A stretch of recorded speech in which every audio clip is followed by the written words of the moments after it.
gracias a la gente de Club de Náusea por haberme invitado. Cuando me ofrecieron dar esta charla me pareció interesante por dos aspectos. Uno, porque siempre doy charlas o a alumnos o a colegas, nunca a creadores, así que me parece que va a estar muy interesante. Y por otro lado, porque quiero dar muchas patologías. La realidad es que cada una de estas patologías tendríamos que dedicarle un solo día por patología y vamos a tratar de meter varias en una hora. Así que vamos a poder yo verbalmente y ustedes moviendo las neuronas para poder entender todo lo más que se pueda. Pensaba juntar las preguntas al final, pero por una cuestión de tiempo prefiero que me hagan las preguntas que necesiten y de última quedarán temas sin dar, pero no que queden temas dados con muchas preguntas de ustedes sin contestar. ¿Sí? Bueno, vamos a hablar de las patologías articulares más frecuentes, pero antes que nada, si vamos a hablar de una patología articular, tenemos que entender qué es una artrosis o qué es una osteoartrosis. Y el objetivo mío de hoy va a ser que ustedes entiendan esto de atrás para adelante, o del final hacia el principio. Siendo la osteoartrosis, o la artrosis, o la enfermedad articular degenerativa, ese cambio o ese deterioro de la articulación progresivo y lento. Ahora nos detenemos en eso. Les voy a contar aparte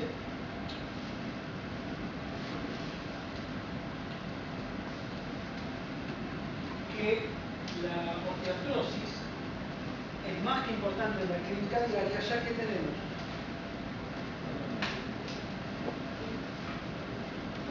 aproximadamente entre 1 y 2% de los pacientes que llegan al consultorio padecen dolor producto de esta artrosis. ¿Sí?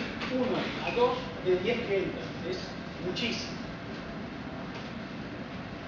Y para ubicarlos, tenemos múltiples causas de artrosis. Si bien las más importantes son aquellas que van a dar la enfermedad articular degenerativa, que en humanos, o sea, que nos padecemos nosotros, es de origen primario, o sea, relacionado con cuestiones genéticas, y que en los animales tiene un origen que es secundario, siempre secundario. ¿Secundario a qué? A un trauma que lo genera, ¿sí? O específicamente a microtraumas o a inestabilidades a nivel de esa articulación. Ahora bien, esta articulación comienza a sufrir estos microtraumas, esta inestabilidad, y el cuerpo sabio dice, yo quiero hacer que esto deje de moverse, porque cuando se mueve me genera dolor. Entonces, ¿qué es lo que empieza a hacer? Empieza a generar todos estos cambios que son los que van a ser progresivos, lentos y que van a ser indefinidos hasta llegar a que esta articulación no se mueva más. Cuando eso sucede, estamos frente a lo que llamamos anquilosis, y es una articulación fija, estable y que no se mueve. Lo que el cuerpo no sabe es que tiene a veces toda la vida para llegar a eso. Y un paciente que tiene una artrosis al año de vida, le quedan 14, 15, etc., de pasar dolor hasta que esa articulación se fija por completo. ¿Sí? ¿Qué es lo que hace el cuerpo?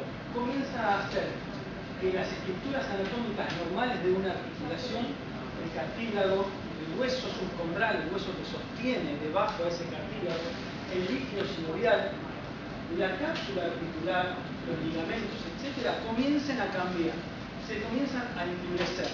¿Para qué? Para darle rigidez y conseguir este objetivo que es que no se mueva. Obviamente, un intento de que no se mueva, ¿cuál es? También darle dolor, porque cuando uno le da dolor, el animal no mueve esa articulación porque si no le duele.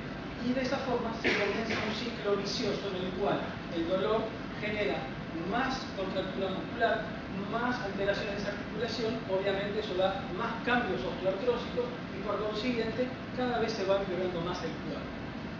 Lo más importante de acá es que cuando se desencadenan los factores que gatillan que se forme una osteoartrosis, no hay forma de detenerlo, al menos por completo. Hay forma de hacer que avance más lentamente, pero una vez que se instaura, comienza una progresión lenta de deterioro de la mente. ¿Sí?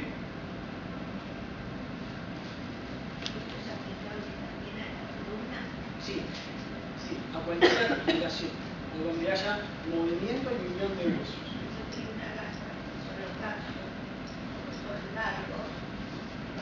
Tienen frecuentes problemas en la columna. Correcto, correcto.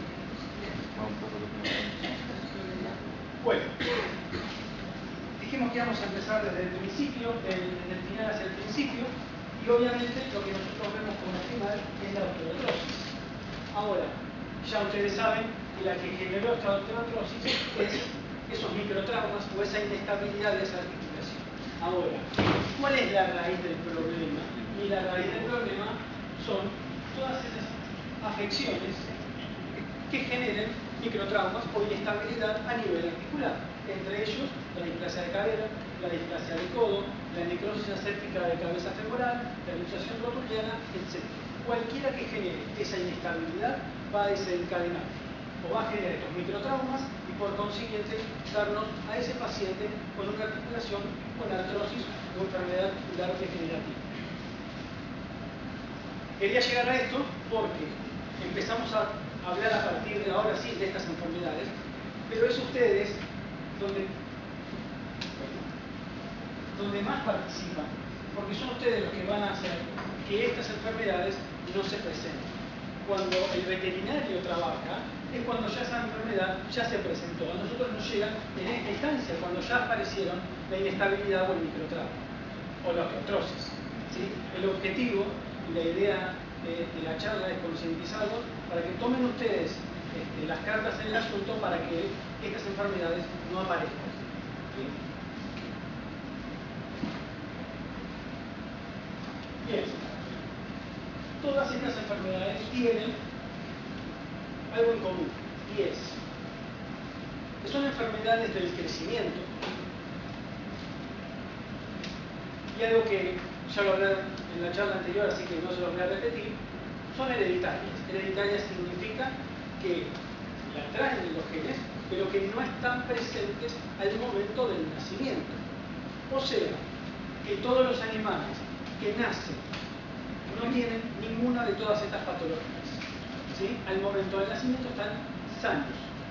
Y que a medida que comiencen a crecer, aquel que tenga el aporte hereditario lo va a empezar a mantener. ¿Sí? Y todas estas enfermedades tienen como consecuencia, obviamente, la enfermedad articular degenerativa. Vamos a empezar a hablar de la displasia de codo. Son múltiples las anomalías del desarrollo de ese codo, pero lo importante de acá es que son heredables poligénicamente. Eso significa que no es un solo gen el que lo genera, sino que son muchos, o sea que no es tan fácil de controlar. No es que si conseguimos que un gen no se transmita, solucionamos el problema. Por otro lado, las enfermedades que las presentaciones que podemos tener en la displasia del codo son varias. Son el proceso oncoño no unido, yo se los nombres ahora se los voy a mostrar rápidamente. El proceso coronoide medial fragmentado, la osteocondrosis del cóndilo medial humeral y la incongruencia articular. Como etiología,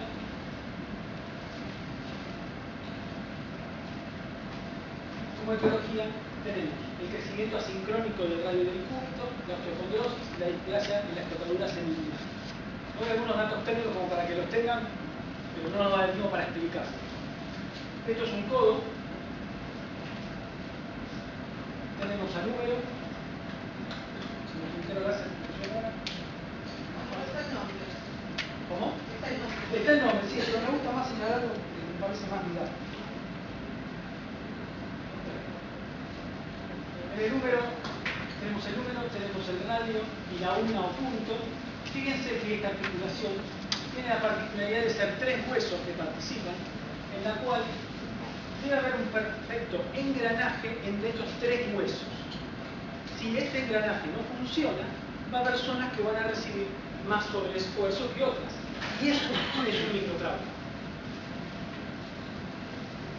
Estas enfermedades que aparecen en la displasia del codo van a ser la osteocondritis disecante, que aparece en el epicóndilo medial humeral, el proceso oncoño no unido y el proceso coronoide fragmentado, que aparecen en la una o Cuando yo les decía que tenía que haber una buena escotadura cerebral, me refiero a esto, a esta curva, y a la incongruencia articular nos referimos a que entre el radio y el cúbito no debe haber ninguna escala. Esa es la misma imagen de frente. Fíjense cómo el número se apoya en parte con el radio y en parte con la urbe.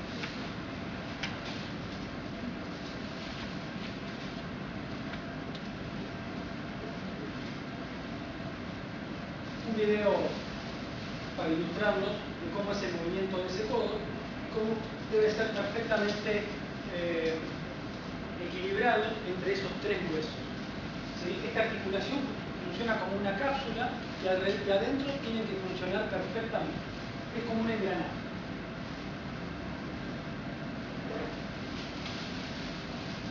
Lo mismo si lo vemos de frente. El engranaje debe ser perfecto y no debe haber roces.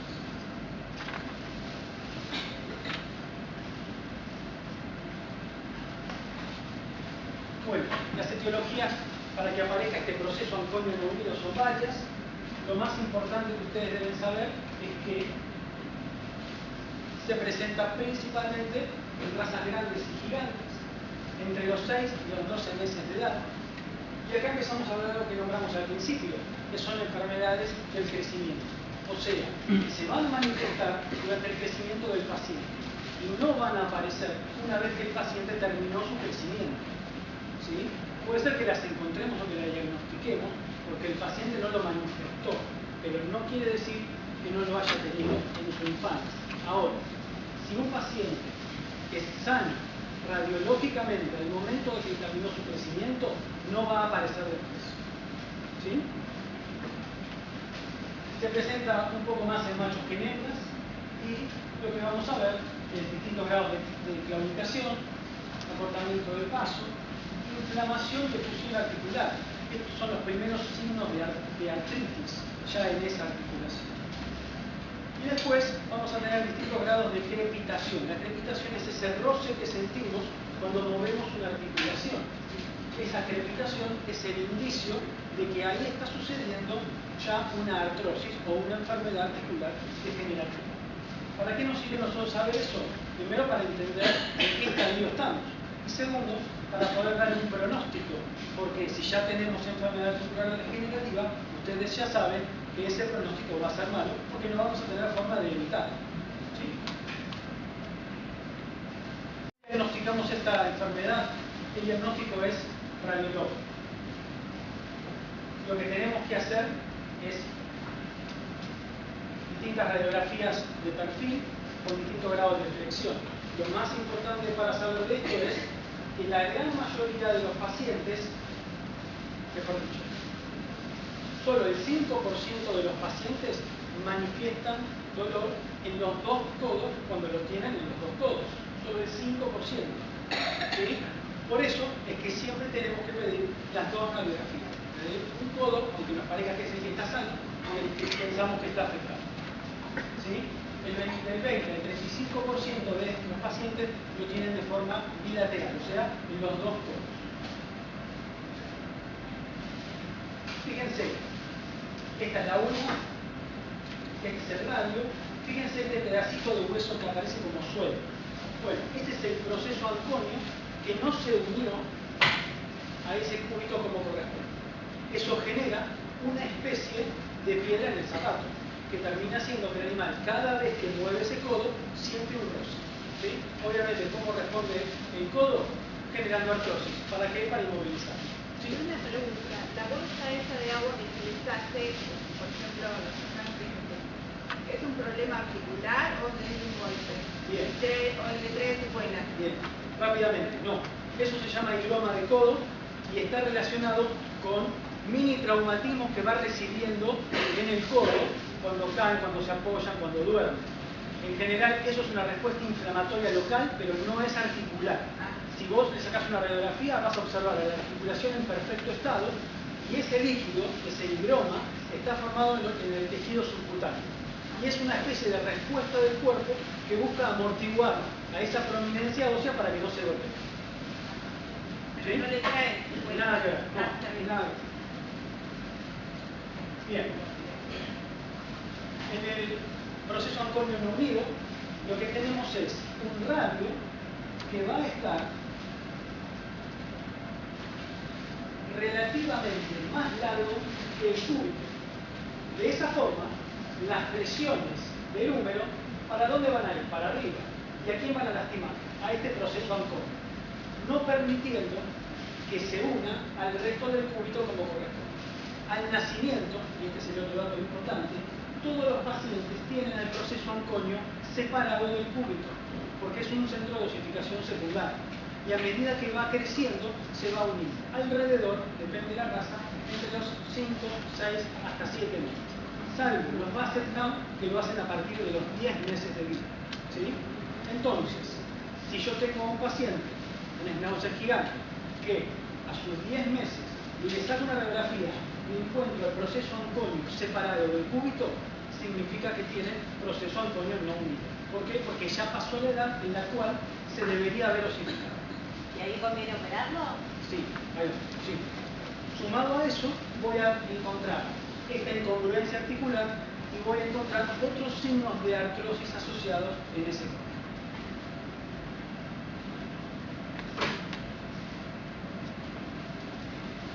Cambiamos de tema, hablamos ahora del proceso coronario fragmentado. Este era el que estaba abajo, en el cúbito. También se va a dar en razas grandes y gigantes a partir de los 5 o 7 meses de vida. Esta enfermedad a veces se puede presentar como en conjunto con una lesión a ese nivel del húmero distal, que a veces es una osteocondritis. La osteocondritis es un pedazo de cartílago que se levanta, y otras veces es lo que llamamos kissing lesion, que son lesiones por contacto, porque este pedacito de hueso se levantó y fue tocando y lastimando a ese cartílago. ¿Sí? Para el caso, nosotros vamos a poder encontrar o una o dos patologías en esa misma región anatómica del cuerpo. Vamos a tener claudicación intermitente, distintos grados de claudicación también dependiendo del ejercicio que haya hecho el paciente. Muchos pacientes claudican luego de haber hecho una jornada de mucho ejercicio y otros claudican cuando empieza el día que todavía está en frío. Vamos a notar disminución del rango de movimiento, por eso caminan con el miembro un poco más tieso, y en lugar de flexionar al avanzar, tienden a caminar con el miembro un poco haciendo una abrazada. Y distintos grados de dolor, y obviamente lo que ustedes ya saben, distintos grados de crepitación, de acuerdo si ya estamos en presencia de enfermedad articular degenerativa o no. Las radiografías acá también son importantes, si bien no son concluyentes muchas veces, porque el proceso coronoides no es tan fácil de observar radiológicamente, para lo cual a veces nos tenemos que valer de otros estudios como la tomografía, la resonancia, la artroscopía, o a veces lo que hacemos es una artrotomía exploratoria. Pacientes que sospechamos que pueden tener esta patología, hacemos una exploración quirúrgica del codo y confirmamos si tienen la patología o no. A diferencia de lo que sucedía en el proceso Anconio no unido, acá los huesos se comportan de otra forma. El radio está relativamente más bajo que el cúbito. Por ende, las presiones que van a recibir van a ser más que nada sobre esta punta de la escotadura semilunar del cúbito. Entonces, toda la fuerza de este miembro va a recaer sobre esa punta, generando que el proceso coronoides se fragmente o se fracture. Lo mismo que en el proceso Anconio no unido, tenemos un pedazo de hueso que está suelto. ¿Sí? No es que está bailando dentro de la articulación, pero está móvil. Eso genera todas las respuestas inflamatorias de esa articulación. Bueno, algunas radiografías, ahí se puede ver un pedacito de hueso, que es un proceso coronoide fragmentado. Algo que les puede importar a ustedes, la displasia del codo la vamos a catalogar en 3 o 4 grados. ¿Sí? Esto está sacado de la International Health Group, que es un grupo de estudio de patologías de codo, que lo que hace es estandarizar las radiografías, y lo que dice es que vamos a tener radiografías normales cuando no hay nada, grado 1 cuando opero la lesión primaria, al no tener osteofitosis, lo que estamos haciendo es frenando la aparición de esa artrosis. ¿Sí?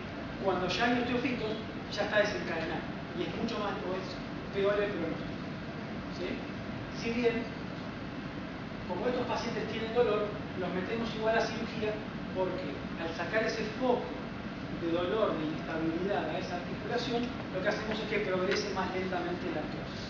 Pero no la vamos a poder tener. ¿Sí? Podemos encontrar que haya como un granulado en vez de una astilla, por ejemplo. En realidad no es como una astilla, sino que es como un granulado. En realidad la osteofitosis no es uno, sino que es desde la inserción de esa cápsula comienza a haber crecimiento de hueso. Entonces vos lo ves, no traje una foto, pero vos lo ves como una especie de coliflor que va creciendo desde el cuello de esa articulación o desde la inserción de esa cápsula articular. Sí. Uno lo ve radiológicamente como un punto, pero en realidad son múltiples. Sí. Y un grado 3, donde hay osteofitos ya mayores a 5 milímetros o donde tenemos lesión primaria junto con osteofitos. ¿Sí? Esto es una catalogación, es una normativa, después cada asociación o cada federación irá tomando cuáles son las que toman la referencia. Pero esto a modo guía sirve. Lo que ellos contemplan es que se pueden reproducir pacientes que sean grado 1 y no recomiendan la reproducción de pacientes grado 2 o grado 3. ¿Sí? Fíjense, acá tenemos lesión primaria, proceso oncoño no unido, con pequeños osteofitos. Y acá también lesión primaria, pero ya con osteofitos más grandes. Es que es como un granulado o como un coliflor. Yo cuando lo veo quirúrgicamente es todo un gran coliflor que va creciendo. Estadística. Esta estadística está sacada de la Fundación Ortopédica para los Animales en Estados Unidos, así que es un poco representativa de lo que ellos reciben allá. Quizás se parece o no a la estadística que ustedes tengan propia, pero son múltiples las razas que lo tienen, ¿sí? Y las que más les interesa a ustedes, el Schnauzer gigante y el estándar, están en un rango medio. Más o menos acá había 110, 130 razas y están en el puesto 38 y 42, así que estamos bastante bien. Para que se den una idea, el porcentaje de displasia es de un 8 y de un 7%. O sea, 1 de cada 10 en el Schnauzer gigante y 1 de cada 20 en el Schnauzer estándar. De codo. De codo. Displasia de codo. ¿Listo de displasia de codo? ¿Sí? ¿Fue muy rápido? No. Bien. Vamos con displasia de cadera. Esta ya la conocemos un poco más. Es el desarrollo anormal de una articulación coxofemoral. Y tiene como características que es una enfermedad multifactorial. O sea que son muchos factores los que participan para que esta enfermedad se manifieste. Siendo, obviamente, el factor más importante el genético. Y dentro del factor genético, lo que ya sabemos es que es una enfermedad hereditaria. Acuérdense la diferencia entre hereditario y congénito, ya la tienen clara. Poligénica, de tipo recesivo. Poligénico significa que entonces no es un solo gen, sino que son muchos. Y de tipo recesivo significa que ambos padres deben expresar ese gen recesivo para que la cría exprese esa enfermedad. ¿Sí?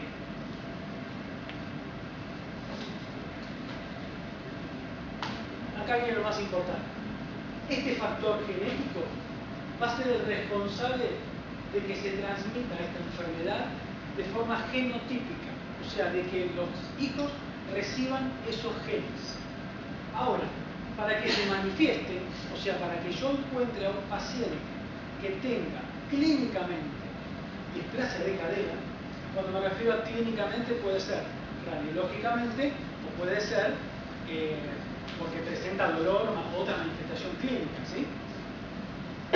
Para que presente esta afección fenotípica, debe haber sobre este efecto genético factores ambientales o fenotípicos, ¿sí? Y entre ellos tenemos, obviamente, la alimentación, a los desbalances calóricos del calcio-fósforo, las diferencias en el peso corporal, el desarrollo asincrónico músculo-esquelético. Bueno, hay múltiples factores que van haciendo que la genética se exprese. Y a veces esta presión fenotípica va a hacer que lo genético se exprese también en mayor o menor medida. Un perro puede tener, dos perros pueden ser exactamente iguales genéticamente, pero vivir en distintos lugares o en distintos ambientes. Y uno manifestar una displasia grado 1 y otro manifestar una displasia grado 4. ¿Por qué? Porque fue el ambiente el que hizo presión sobre esos genes y manifestó de una forma o de otra a la enfermedad.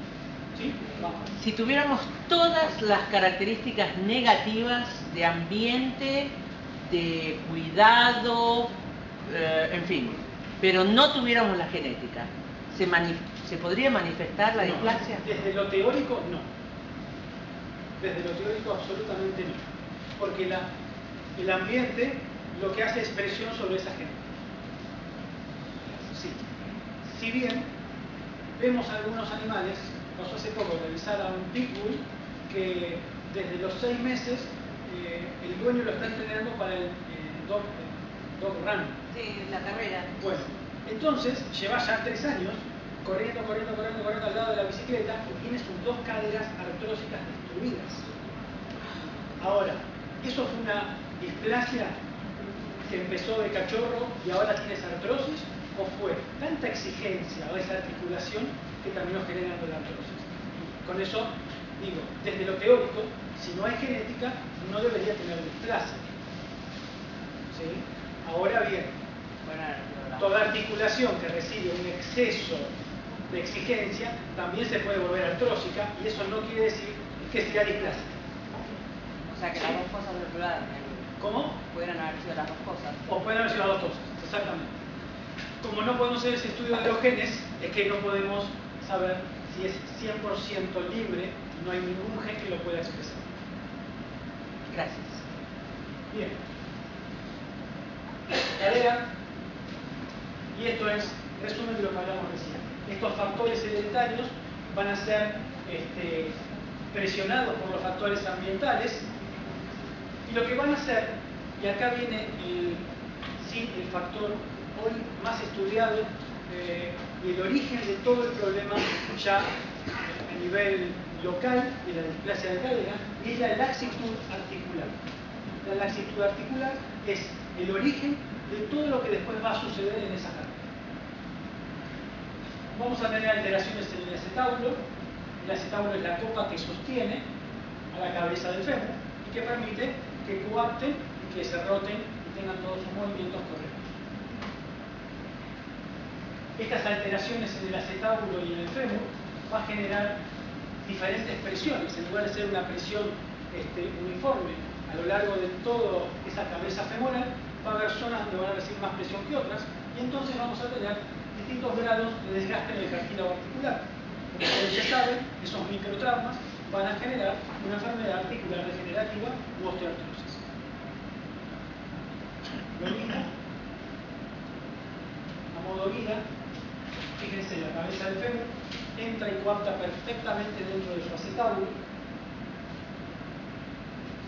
permite que rote, que se mueva libremente, y el problema está acá.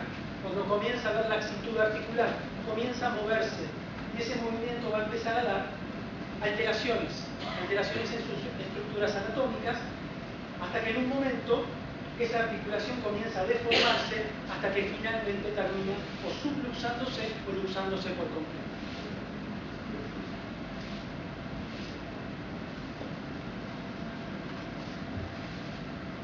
Bien.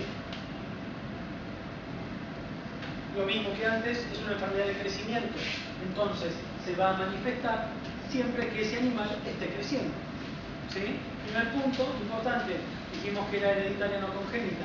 Ningún paciente de los nuestros nace con algún problema de cadera. Lo va a empezar a manifestar a medida que comience su crecimiento. O sea, a partir de los 4 o 5 meses de vida en adelante.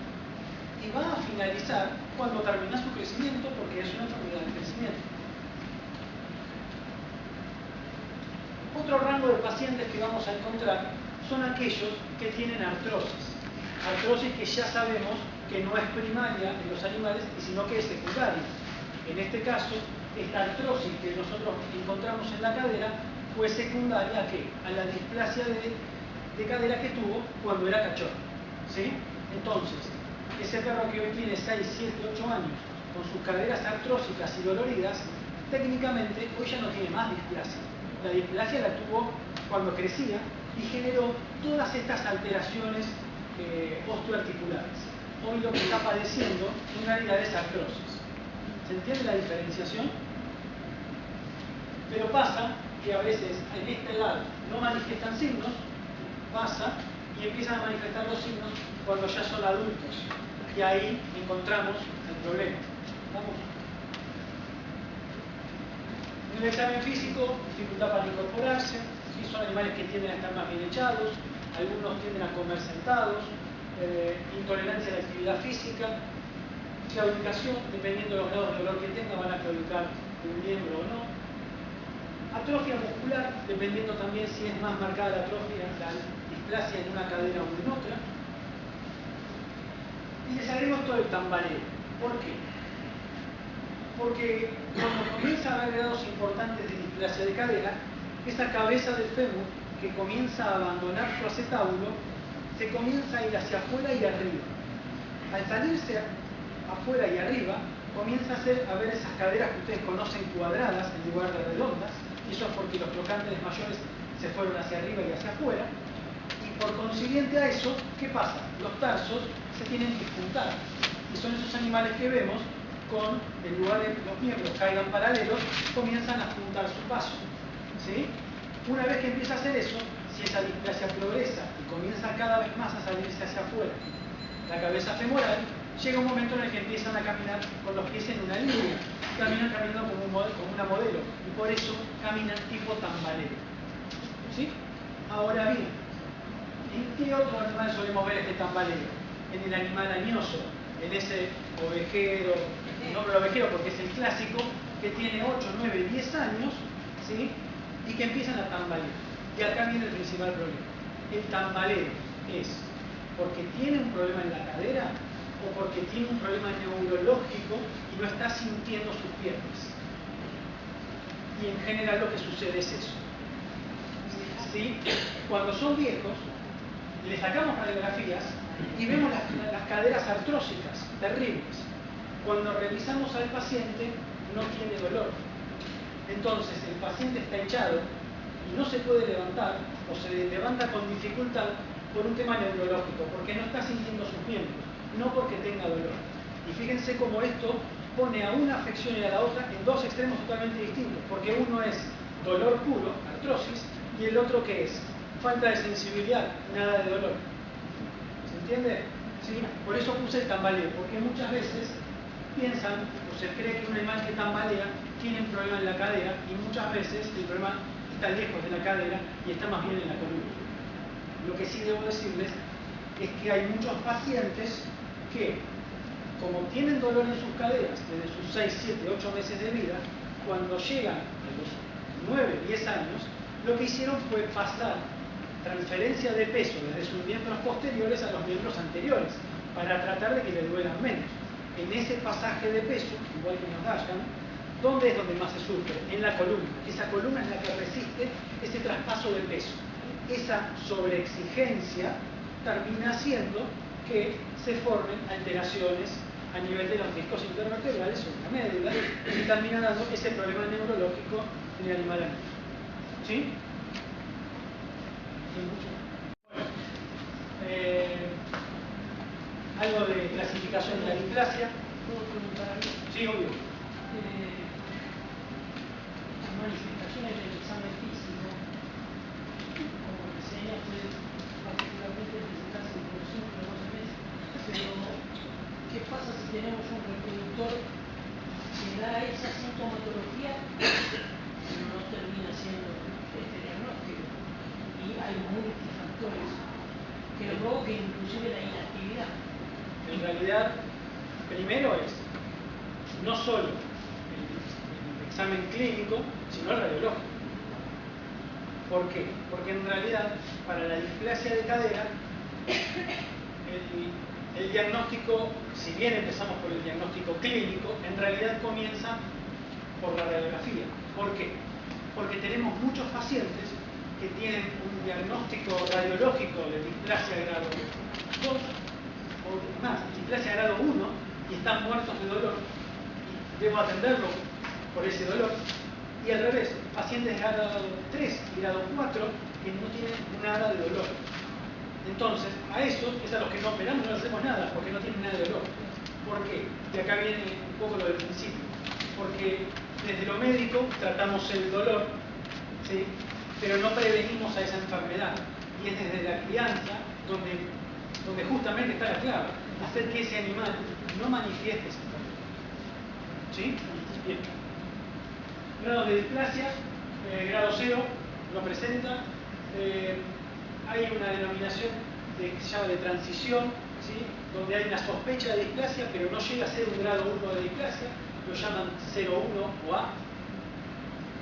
Después tenemos grado 1, 2 y 3 y 4, dependiendo de algunos factores. A veces el más fácil de evaluar es el ángulo de Norberg, y lo que marca el ángulo de Norberg es el tipo de cobertura que hay por parte del acetábulo sobre esa cabeza femoral. Se los muestro rápidamente. A la cabeza femoral la entendemos como una circunferencia. Tenemos que marcar un punto central.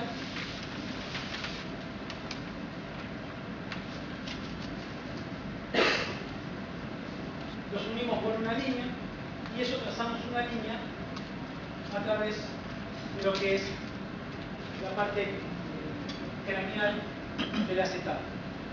De esta forma tomamos este ángulo y sabemos o estimamos qué tipo de cobertura tiene. Obviamente, y esto ya con lo que charlamos lo van a entender muy fácil, cuanto más grado de laxitud articular hay, más afuera está esa cabeza femoral, o menos grado de cobertura tiene. Por ende, mayor es el tipo de displasia que tiene. ¿Sí? Y algo también que lo van a ver muy fácil, fíjense, ¿dónde se produce la mayor concentración de fuerzas? Acá. Entonces, este cartílago va a ser en esa zona mayormente dañado y por ende va a desencadenar todos los factores de necrosis que charlamos antes. Este es un paciente que tiene una cadera sana y una cadera con displasia grado 2. ¿Sí? También se puede dar esto, que una cadera lo tenga y una cadera no. Tanto en el codo como en la cadera, cuando hay una articulación que tiene un grado y una articulación que tiene otro grado, al paciente igual lo catalogamos como la peor de las dos. ¿Sí? Bien, algunas conclusiones de displasia de cadera. La ausencia de displasia coxofemoral que nosotros tenemos, tanto clínica como radiológicamente, no es una garantía de que sus descendientes estén libres de displasia de cadera, porque ya lo saben mejor que yo. Esta displasia es obviamente detectable por la expresión fenotípica de la carga genotípica. ¿Sí? Bien. Ahora, entonces, ¿cuándo decimos que un paciente es libre? Yo digo que este paciente en particular es libre. No estoy diciendo que vaya a darme, ¿sí?, crías libres. Exactamente. Y acá va a ser, les voy a tirar el barro a ustedes, es donde ustedes tienen que hacer el reconto al revés. Es decir, esta cría es libre, no tuvo nada. Bueno, empecemos a ver para arriba quién tampoco tuvo nada o quién tuvo, como para poder hacer ese screening y poder saber si estamos teniendo progenitores con displasia o sin displasia. Como es poligénico, la realidad es que es bastante arduo poder llegar a determinar que un paciente, que un perro no tenga ni un solo gen de estos. Claro, ¿Sí? porque lo puede transmitir el padre o la madre. Lo puede transmitir cualquiera de los dos. El tema es que si los dos no lo tienen, ese hijo no lo va a tener tampoco. No lo va a expresar. Pero puede tener una partecita que sí. Sí. Similar a lo que, claro, similar a lo que pasaba con la atrofia del pelo. Bien. Segundo problema. ¿cuál es el mejor momento entonces para sacar una radiografía? ¿La edad del perro? La edad del perro. Ahora, si yo digo, este paciente no tiene displasia de cadera, ¿cuándo tengo que sacar la radiografía? Cuando terminó el crecimiento. Inevitablemente. ¿Por qué? Porque si la saco a los 6 meses, a lo mejor todavía le queda casi un año más de crecimiento y la puede manifestar. Ahora, y acá hay un mito, más que nada creo que en los veterinarios, y es, bueno, entonces no le voy a pedir ninguna radiografía a los 6 meses, porque si después la va a tener, después tengo que pedir la radiografía. No. Yo le tengo que poder sacar radiografías a los 5 o 6 meses, porque si ya tengo un grado leve de displasia, lo puedo empezar a tratar y puedo evitar que ese paciente tenga una enfermedad articular degenerativa con todo lo que eso conlleva. ¿Se entendió? ¿Sí? Entonces, y por otro lado, en algún punto, todo paciente, todo cachorro que ustedes tengan de 2 meses, siempre va a estar libre de displasia, porque ustedes le van a sacar una radiografía y no va a haber nada. Hoy, el único estudio que más se acerca a esto es una prueba que se llama de PET-HIP, que está hecha en la Universidad de Pensilvania, y lo que busca hacer son 2 radiografías en donde se distrae con fuerza a la cabeza del fémur de adentro del acetablo y toma un rango. De acuerdo al rango del cual se distrae, lo que hace es calcular qué grado de laxitud articular tiene. Y como dijimos que esta era la base del problema, si un cachorro hoy, a los 4 o 5 meses, tiene laxitud articular, yo puedo esperar, no asegurar, pero esperar que a sus 6 meses ya empiece con un grado de displasia y que a los 8 meses tenga un grado mayor y al año tenga un grado mayor. ¿Sí? ¿Preguntas? Tengo una duda. ¿En Argentina es necesario dormir completamente entonces a la hora de sacar una placa? Qué buena pregunta. Qué buena pregunta. La pregunta es si al paciente hay que anestesiarlo completamente para sacar una radiografía de cadera. Y la respuesta es absolutamente sí. Sí, por todos lados. Y ahora te voy a decir. Decime. Yo cuando estuve en Inglaterra ya no lo pueden meter en los animales, sino que les dan un sedante, como sedante, para que ellos estén tranquilos a la hora de hacerlo y se cierren directamente los miembros, se colocan en la posición deseada y ahí se saca la placa. Por eso era la cosa de sacar cirugía también. Bien, el tema es el siguiente. No, me preguntó si hay que anestesiar a los pacientes y que en otro país lo que hacen es sedar. El tema es el siguiente. Te voy a mostrar la radiografía.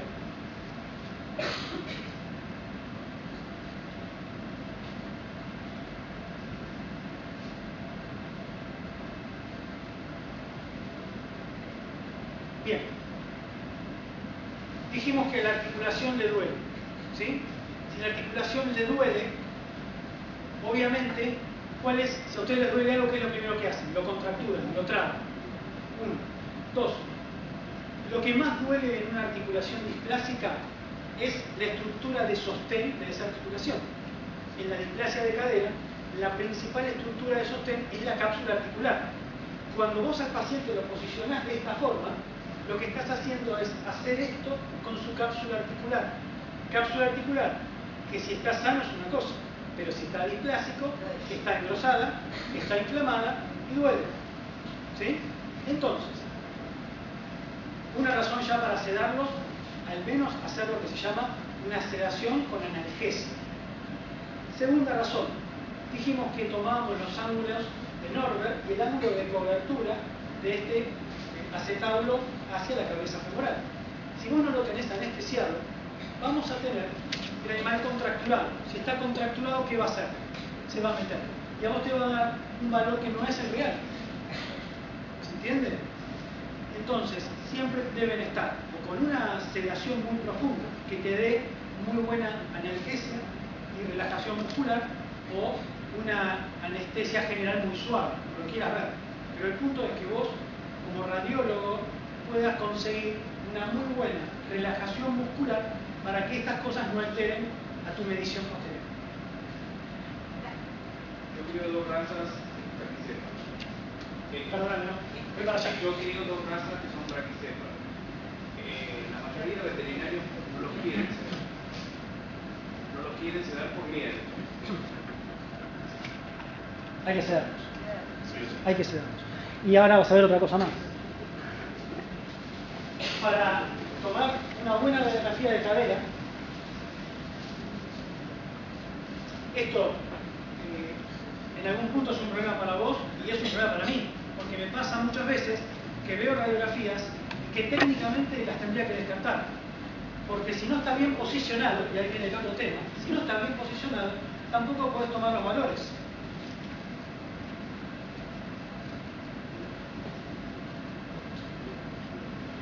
Primera, Fíjense. Pero vos no tenés un presunto diagnóstico para que el radiólogo sepa qué tiene que hacer. No, si yo pido radiografía para displasia de cadera, se debe hacer con todas las de la ley de la displasia de cadera. Lo que pasa es que a veces sucede esto, no lo quieren dormir o el propietario no lo quiere dormir, ¿sí? Y dicen, bueno, lo tenemos fuerte, sirve y sirve, me acerca, pero yo tengo un diagnóstico preciso, no.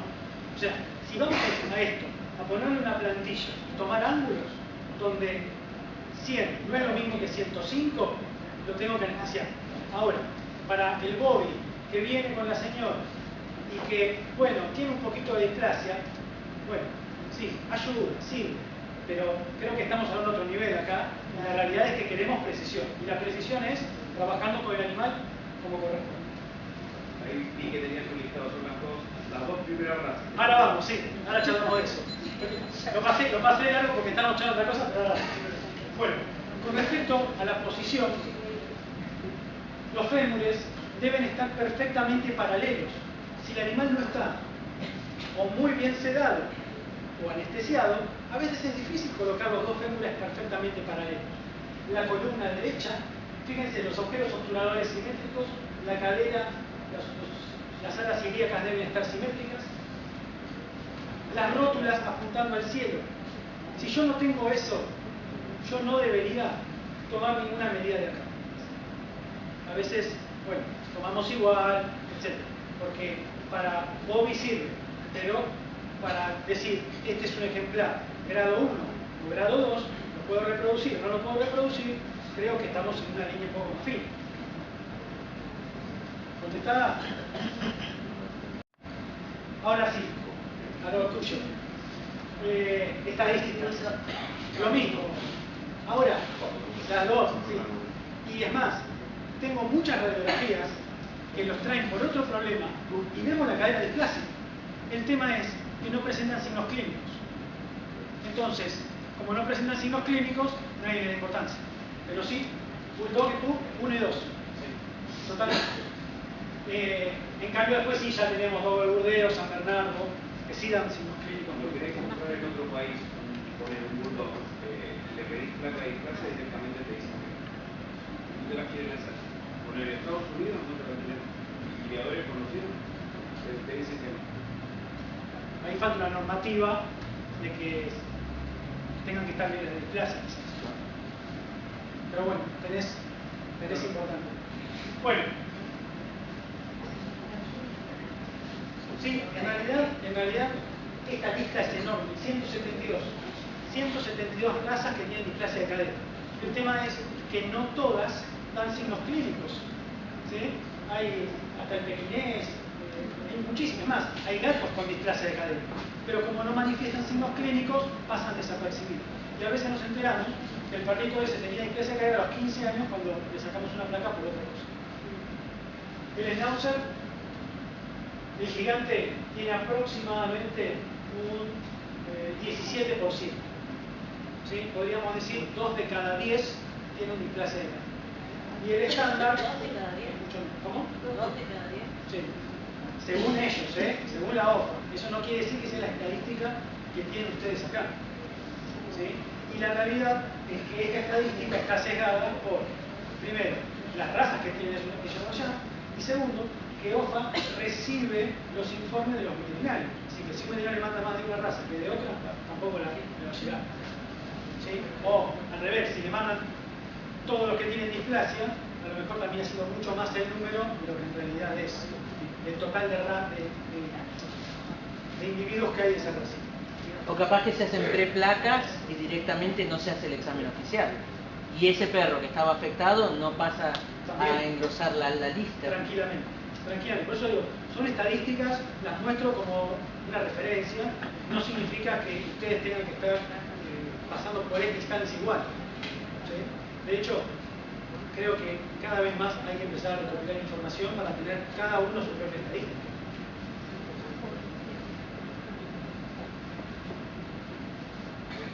Bueno, una displasia grado 4, muy avanzada, con su luxación importante. Esta es la cabeza femoral.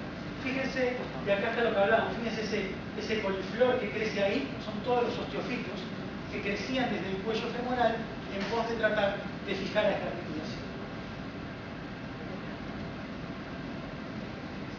Seguimos con la cadera, cambiamos, nos vamos de los gigantes y nos vamos a los mini. Y vamos a hablar de la necrosis aséptica de cabeza femoral o de la enfermedad de Becker-Leber. De displasia de cadera, ¿listo? Bien. Esta afección... Lo vejiero alemán en realidad, pensé que iba a estar entre los más... No, ¿viste? Sí, yo pero también. los vejeritas lo controlan mucho. Sí, es que lo tienen, sí, totalmente. Totalmente. Tienen mucho más control. Pero además, insisto, el ovejero es el típico caso. Hacen la preplaca y ese perro no llega a las estadísticas. Queda descartado antes de la placa oficial. Por lo tanto, no llega a las estadísticas. Por eso es que en algún punto cada criador debe llevar su estadística propia. ¿Sí? Obvio que no es fácil, que es engorroso, oneroso y además requiere paciencia y mucho tiempo. Pero sí, y es un trabajo de ir metiendo en computadora todos los perros e ir anotando todos los datos que tienen. Igual el ovejero, por más que de pobre sea de clase a cero, la vejez es horrorosa igual. El tema es que si tiene una displasia muy leve, cuando llega al viejo se puede manifestar una artrosis. ¿Sí? Pero yo, bueno, tengo una perra que nunca crié, nunca le hice tener cría, pero displasia cero siempre y ahora que es vieja camina como la modelo. Bien, pero a lo mejor es por un problema neurológico, no porque las caderas estén mal. Eso es lo que decía. Justo con el tambaleo es eso. Y encima el ovejero alemán tiene la mielopatía degenerativa del ovejero alemán. ¿Sí? Que da eso. Empiezan con esa falta de propiocepción en los miembros y terminan postrándolos. Es lo que habitualmente escuchan. Lo tuvimos que sacrificar porque quedó postrado por displasia. Quedó postrado por un tema neurológico y no por displasia. Bueno, la necrosis aséptica de cabeza femoral se presenta en razas toy. Lo mismo, son animales en crecimiento, ¿sí? Es una enfermedad hereditaria, no congénita, que aparece entre los 7, 10, 11 meses de vida. Machos y hembras por igual y se presenta de forma bilateral alrededor del 15% de los perros. ¿Se acuerdan ese dibujito que hicimos de la cabeza femoral, del cuello femoral? Cuando el animal está creciendo, la irrigación a esa cabeza femoral le va a llegar por ese cuello femoral, por los vasos epifisiales. Estos vasos epifisiales se van a ver obturados, tapados, ¿sí? Por parte de presión, o al menos eso es lo que se sabe hoy, de aumento de la presión intraarticular.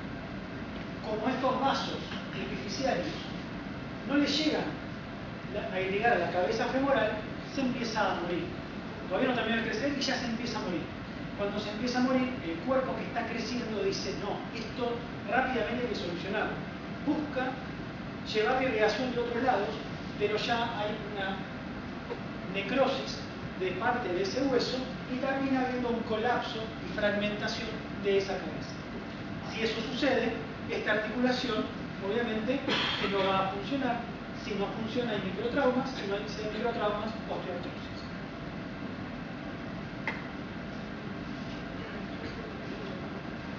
Bien, todas estas razas pueden presentar enfermedad de Leber-Leber o necrosis aséptica de cabeza femoral. ¿Sí? Acá no hay estadística de cuánto presentan cada raza. Sí, las nombres. Bien. Les traje unas radiografías. Este era un paciente de alrededor de 8 meses donde aparecía dolor en esta cadera. Radiológicamente, lo único que se observa es un pequeño engrosamiento en este cuello femoral versus el contralateral. Le pido una radiografía a los 21 días. Esto es lo que se veía acercándolas. Fíjense acá, hay algo que no está bien, si lo comparan con el otro. Por suerte los animales en general nacen con dos cabezas femorales, así que las podemos comparar. ¿Es el mismo animal? Es el mismo animal. Esta es una radiografía un poco más larga. Pero en otro enfoque no se ve muy claro. Ahí vamos, por eso le puse. Fíjense cómo acá está más ancho. ¿Sí? 21 días después, pido esta radiografía. Miren cómo aumentó. Fíjense esto cómo se engrosó, cómo la cabeza prácticamente quedó aplanada, quedó chata. Este paciente entró a cirugía y esto es lo que se veía. Directamente un pedazo de cartílago de esa cabeza femoral levantada. Obviamente esto genera un dolor terrible, ¿sí? Y una artrosis terrible en esa cadera. ¿Se podría decir entonces que también uno puede observar que hay una diferencia en el fémur por la musculatura de una articulación? Sí, es lo que dije al principio, que vale para esto, la atrofia muscular. Cuanta más atrofia muscular tengas en un miembro, vos te das cuenta que el problema está ahí. El tema es que hay algunos pacientes que tienen alteradas las dos caderas, las dos rodillas, y la atrofia es simétrica, entonces vos es difícil de evaluar.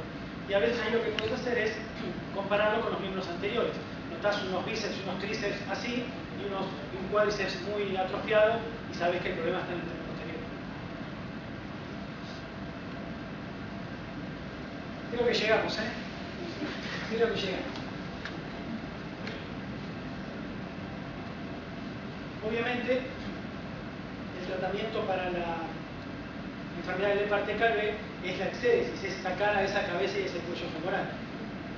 Para la displasia de cadera hay un montón de tratamientos, por eso no los puse porque si no tendríamos que hablar un montón al respecto, pero hay muchos tratamientos, algunos que se pueden hacer en estos primeros estadios, ¿sí? A los 4, 5, 6 meses de vida, e intentamos hacer que conserve esa articulación, y ya cuando hay artrosis, ya lamentablemente hay que pasar a técnicas como sacar la cabeza del fémur o reemplazar esa articulación. Nos vamos de las caderas y vamos a hablar de la rodilla. En la rodilla lo que tenemos es la luxación de rótula, que puede ser medial, o sea que se va hacia adentro, o puede ser lateral porque se va hacia afuera. En general tiene un origen que acá dice congénito, pero está mal, es hereditario, porque cuando nacen sus rodillas se mueven correctamente, en un 85% de las veces. Y solo un 15% es traumático. O sea que 9 de cada 10 que veamos lo traen desde sus primeros meses de vida.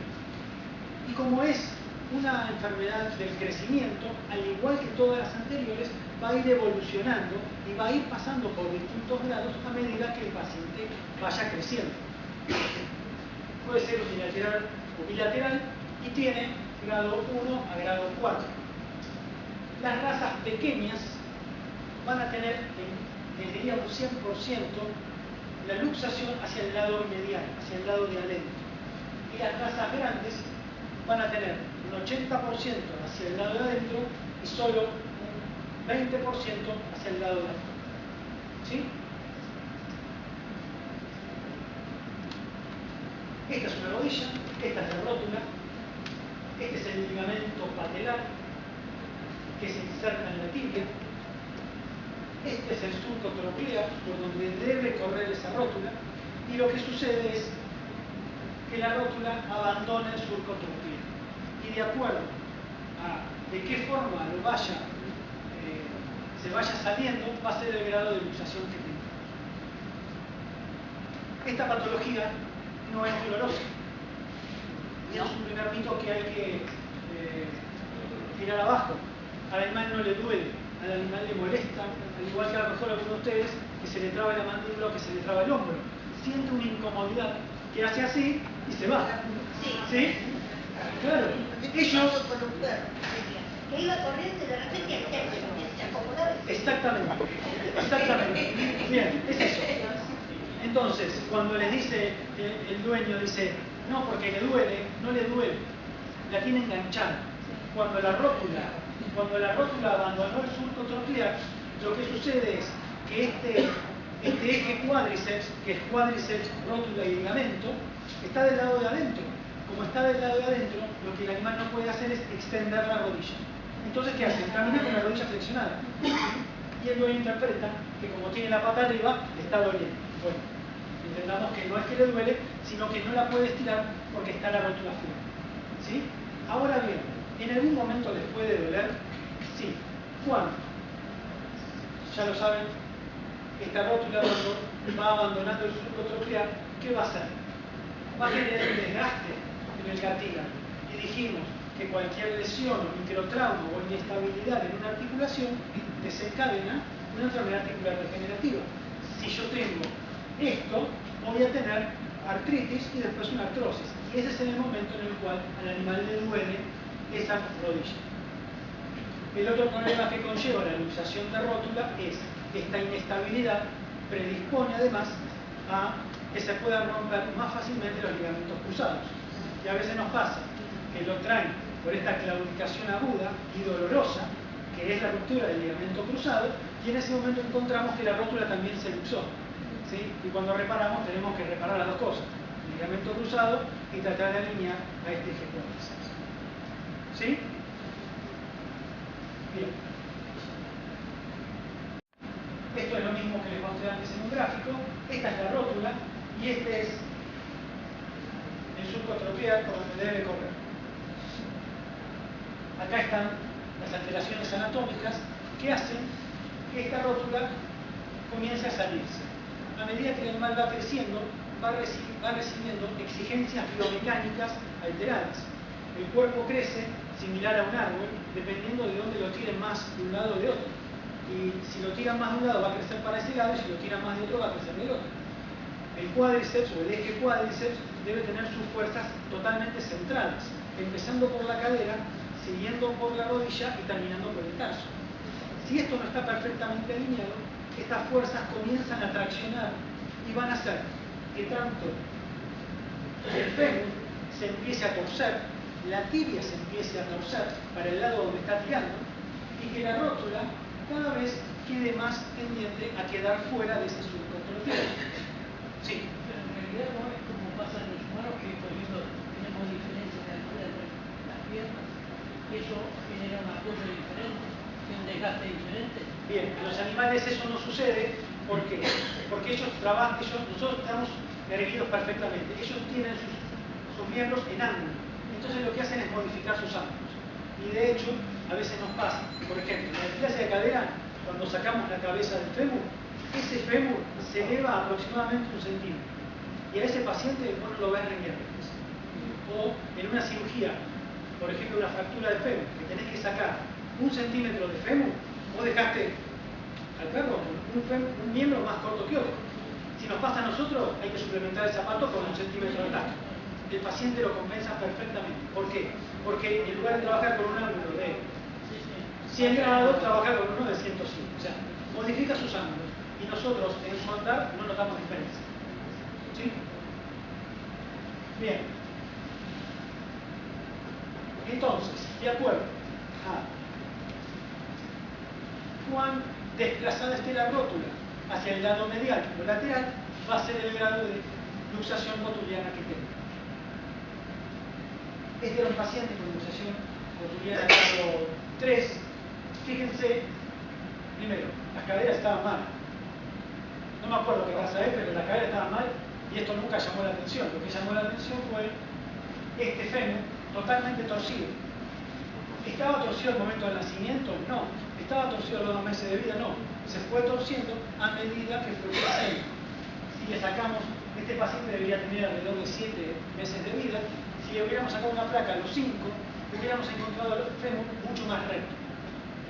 Y si le sacamos una radiografía, a lo mejor, si no hacíamos nada, a los 10, 11 meses de vida, 12, terminando el crecimiento, esto lo veríamos peor. Estadística, el Schnauzer Mini está en el puesto 118 y la presentación es muy poca, 0,1. Conclusiones, se van a alcanzar. Es importante el diagnóstico temprano, ya lo saben, porque si podemos diagnosticar tempranamente estas enfermedades, no vamos a dejar que el animal presente después una enfermedad articular. Muy buena calidad radiológica, cuanto antes lo diagnostiquemos radiológicamente, antes vamos a poder evitar que ese animal no se reproduzca o poder tratarlo para que no manifieste esa lesión artrósica posterior. Disminuir los factores ambientales con una buena dieta, con un buen ejercicio. En estos casos el poco ejercicio es malo, el sobre ejercicio también es malo. Y acá es donde entran ustedes, y es disminuir los factores genéticos. Todo este que es el árbol de nuestro problema, acá es donde participan ustedes de forma importantísima, haciendo que estas enfermedades no se gesten desde la gente.